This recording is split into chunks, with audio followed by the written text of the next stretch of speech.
Morning everybody, I hope you're well. I'm just going to do a quick video on the rotator cuff.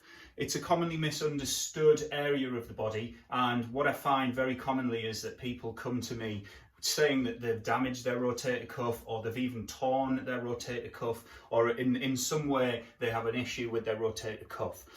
It's often been a diagnosis from either their GP in just a cursory glance at the way that they've caused the damage and the type of movement restrictions that they've got, or it can be from a visit to the hospital following an accident in A&E. They've had somebody assess them, they've had an x-ray or a scan of some kind, and the diagnosis is that the rotator cuff is damaged. Now, that causes a bit of a misconception because the words rotator cuff do create a bit of a visualization of what that might be. We all understand cuffs on clothing or the edges of things to generally be circular, and they usually go around the opening or some kind of end point. And that creates that visualization in your head when you're told that the rotator cuff is damaged, that it's something that just goes around the area of that joint where your arm rotates. Totally understandable, very common misconception. Although the rotator cuff does create that circular kind of visualization around the top of the humerus and that glenohumeral joint, you don't have to remember all of these terms, they're just in there so that you get the idea. It does create that circular thing. It's not a single structure, and that's the biggest misconception that people tend to have. They're told their rotator cuff has some kind of dysfunction and they instantly think that the rotator cuff is a single structure around that joint. It's not. The rotator cuff is created by 4 separate muscles.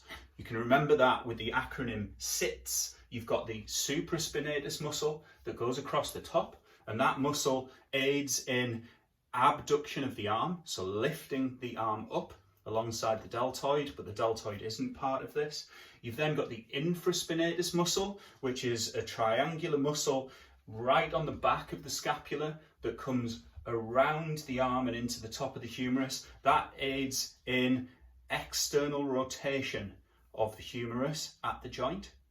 You've then got the teres minor muscle, which is just underneath the infraspinatus and kind of almost going into the armpit, that comes from the lower portion of the scapula into the humerus. That aids a little bit in external rotation. It also aids in adduction of the arm. And you finally got subscapularis muscle, which is, as the name suggests, sub, under, and scapularis, scapula. So it's underneath the scapula. It's tucked underneath and goes behind the scapula, between the scapula and your ribs. And that also comes out, attaches into the humerus. That aids in internal rotation of the arm. That one, because your body's in the way, you can't go fully through, but that one is the muscle that will be tested if you've ever had it done by putting your arm behind your back and lifting it off. Because although that's behind you, that is internal rotation of the humerus, because it's coming in that way through the body and out.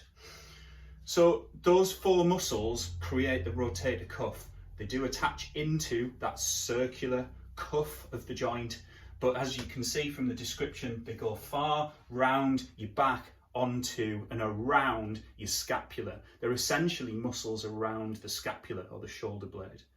So the next time you are told that you have dysfunction of the rotator cuff, it's important that you ask which muscle, because as you can see, supraspinatus, infraspinatus, teres minor, and subscapularis, they create very different movement, even overhead movement as well, all the way up and round.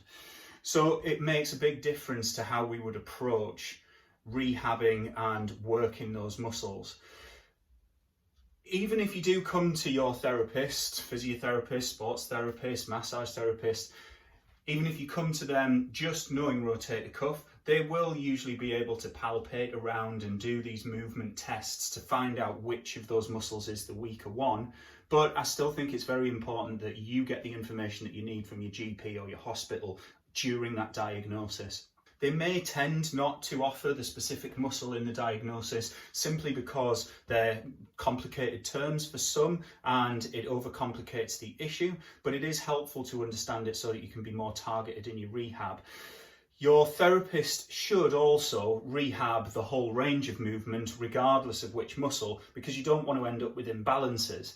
But just to be able to target exactly what's going on and to understand the dysfunction is very helpful for your therapist.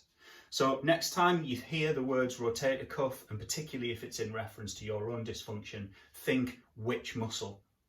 I hope that's been helpful to you. Give me a shout, mention in the comments if you've had any experience of this yourself, and if there's anything you want to ask me, just ask away and I'll reply as quickly as I can. Thanks very much, and I'll see you soon.